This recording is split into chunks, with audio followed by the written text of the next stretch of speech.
पारंपरिक इस्लामी दृष्टिकोण। ईश्वरी वाणी। इस्लाम में कुरान को मानव निर्मित पाठ नहीं माना जाता है। यह अरब जगत के 7वीं शताब्दी के सामाजिक और धार्मिक संदर्भ में पैगंबर मुहम्मद के माध्यम से अल्लाह ईश्वर की अक्षरशः वाणी है। यह लगभग 23 वर्षों 610 ईस्वी से 632 ईस्वी तक की अवधि में खंडों में प्रकट हुई। अक्सर विशिष्ट घटनाओं, सवालों या प्रारंभिक मुस्लिम समुदाय के सामने आने वाली परिस्थितियों के जवाब में। यह सर्वमान्य धारणा है कि रहस्योद्घाटन का माध्यम देवदूत जिब्रील था, जो अल्लाह के संदेशों को पैगंबर मुहम्मद तक पहुंचाता था। पैगंबर मुहम्मद इन आयतों को अपने साथियों को सुनाते थे, जो उन्हें याद करते थे और उन्हें विभिन्न उपलब्ध सामग्रियों जैसे चर्मपत्र, चमड़ा और ऊंटों के कंधे के ब्लेड पर भी लिखते थे। पैगंबर के निधन के बाद इन बिखरे हुए लेखों और याद की गई आयतों को एक ही खंड में संकलित किया गया, जिसे हम आज कुरान के रूप में जानते हैं। इसलिए इस्लामी दृष्टिकोण से यह विचार कि किसी मौलवी या स्वयं पैगंबर मुहम्मद ने कुरान लिखा था, पूरी तरह से अस्वीकृत है। इसे एक ईश्वरीय निर्देश का कार्य माना जाता है,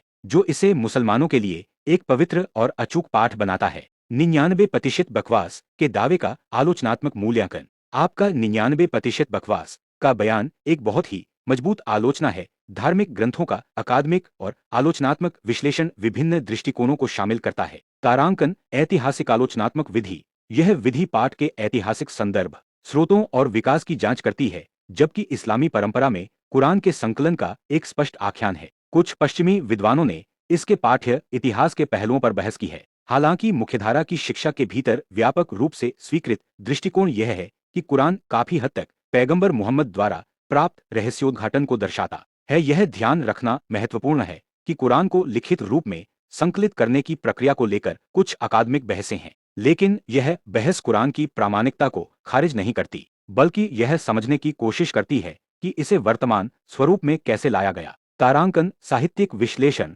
विद्वान कुरान की भाषाई शैली, साहित्यिक उपकरणों और कथा संरचनाओं का भी विश्लेषण करते हैं। यह अपनी अनूठी अरबी बयानबाजी और काव्य गुणों के लिए प्रसिद्ध है। कुरान का अरबी इतनी सशक्त और प्रभावशाली है कि इसे कई लोग एक चमत्कारिक साहित्यिक कृति मानते हैं, जिसकी नकल करना असंभव है। तारांकन। धार्मिक और दार्शनिक व्याख्या। इसमें पाठ के नैतिक और धार्मिक निहितार्थों से निपटना शामिल है।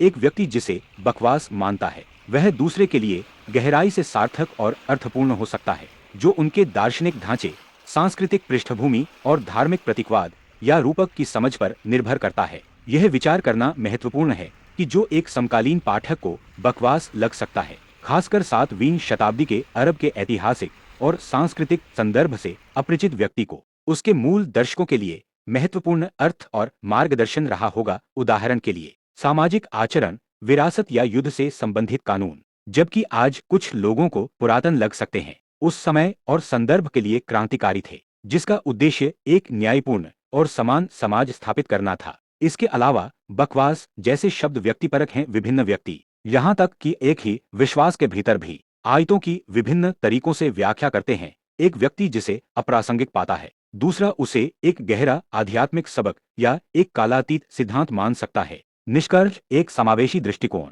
जब धार्मिक ग्रंथों की चर्चा करते हैं, विशेष रूप से उन ग्रंथों की जिन्हें अरबों लोग पवित्र मानते हैं, तो बौद्धिक विनम्रता और समझ की इच्छा के साथ उनसे संपर्क करना फायदेमंद होता है, भले ही कोई अंततः उनके सिद्धांतों से असहमत हो। अंततः कुरान किसी भी प्रमुख धार्मिक पाठ की तरह कई कार्य करता है। यह कानून का एक स्रोत है, नैतिकता के लिए एक मार्गदर्शक है, ऐतिहासिक घटनाओं का एक रिकॉर्ड है, एक धार्मिक दृष्टिकोण से, और आध्यात्मिक संबंध का एक साधन है। इसके ऐतिहासिक संदर्भ, धार्मिक व्याख्याओं और सभ्यता पर इसके गहन प्रभाव के साथ गहन जुड़ाव के बिना इसे 99% बकवास के रूप में सीधे खारिज करना एक अति सरलीकरण हो सकता है। जो बकवास लग सकता है, उस पर ध्यान केंद्रित करने के बजाय एक अधिक रचनात्मक दृष्टिकोण यह हो सकता है कि